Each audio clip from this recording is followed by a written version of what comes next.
The health license was created in the Italian peninsula to face epidemics in the early modern age.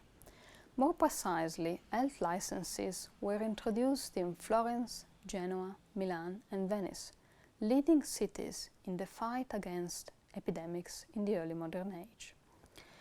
They were basically pre-printed sheets that ascertained the traveler's state of health and allowed the control of the movement of people, especially in times of epidemics.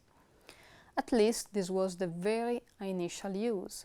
Subsequently, throughout the early modern age, the great centers of trade such as Genoa, Venice and Livorno, the main port of Tuscany, created a real system of control of goods and people based on precise classifications that remained in force until the 19th century and also extended to other ports of the Mediterranean. Health licenses remained a peculiarity of the Mediterranean, never extending to the Atlantic, where the British opposed such forms of health control.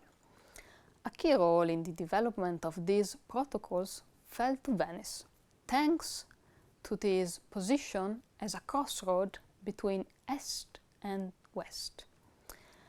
Until the mid-18th century, despite having lost its economic primacy, Venice remained a very important center for gathering information. The ability of the Serenissima to obtain reliable information from every corner of the world also allowed it to set itself up as a model for the management of epidemics.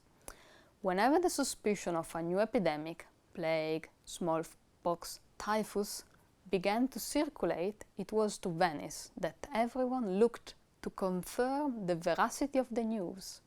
If so, it was again to Venice that the other powers looked at to decide which measures to implement, following what the Republic had proclaimed with its terminazioni, that is to say, decisions which were printed and distributed throughout the Mediterranean.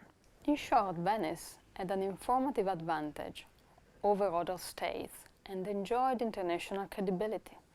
Each ship to enter the port of Venice and be able to unload its cargo had to show its license, which certified the state of health of the crew and especially the places that the vessel had touched along its route. The license was gradually compiled and updated by the health magistrate of the places where the ship had stopped. Basically, it worked like a modern passport that is stamped and checked at each border crossing. At that time, there were no diagnostic tests to verify the real health status of the people, and so it was based on the origin of the ship, on its journey, and on the probability that the crew could have contracted diseases in an infected area. Licenses had different statuses. A license was unsuspecting or free when the ship came from places where there were not even the slightest suspicions of ongoing contagion. In this case, the ship could disembark goods and people. In all other cases, scenarios opened up, which on the one hand created obstacles to trade and free circulation, and on the other protected the port from epidemics. In a case of suspicious license, if the ship came from a suspicious place or one of usual contagion, and it was the case of the plague, almost endemic in some areas of the Ottoman Empire, the crew had to spend a more or less long period, up to 30 days, hence the word quarantine, in the lazaret. The first practices of isolation for goods and people had been established in Ragusa, now Dubrovnik, in 1377, but the first permanent lazaret was created in Venice in 1423, on a small island near the Lido, now known as the Isola del Lazzaretto Vecchio.